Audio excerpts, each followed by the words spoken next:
demonic angel.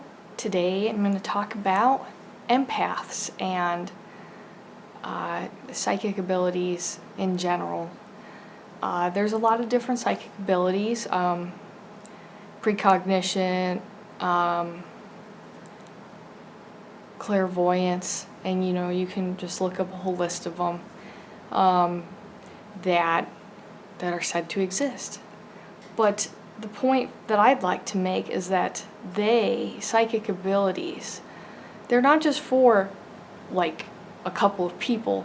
Normal people, they have experiences in their lives that are unexplainable, and they have synchronicities and these kinds of things, fantastic dreams that come true, and they kind of usually they find rationality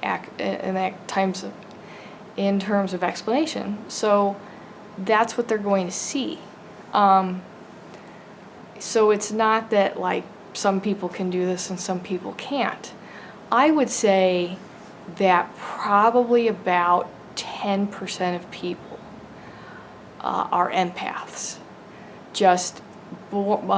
This is through a hereditary thing where for whatever reason that bloodline has kept the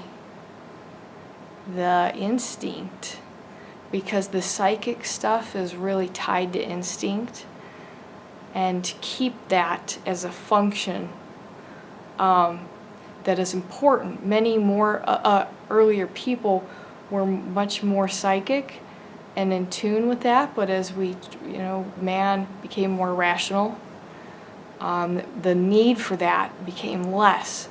So a lot of people dropped, and then culture changed. What culture values, it really means a lot about what people think is real.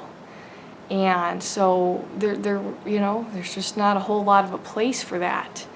But it does happen, and then we have a lot of empaths who they create poltergeists with their anger, or they get really trained and sick, and they attract spirits to their home, and they don't help them because there's not that acknowledgement, and then they really get a lot of bad paranormal things happening, very restless spirit activity,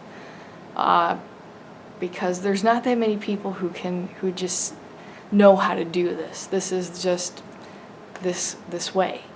Another I would say 5% of people, and I'm just kind of saying these little statistics based off of the many years of experience I've had with this. They go through trauma, they have an out-of-body experience, they have some kind of identity crisis, mental illness that they develop, and part of that, it transforms them so that now they can they see spirits or hear them, or they just know things before they happen, have dreams that then come true, any of the variety of psychic abilities.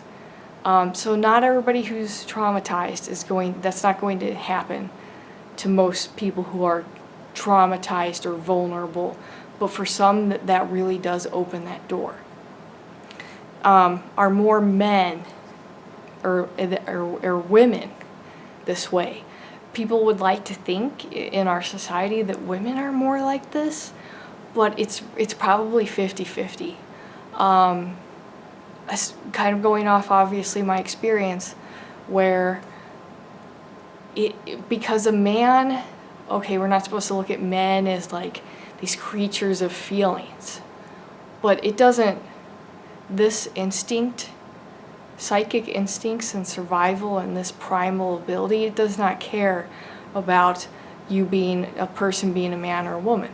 It's a human function.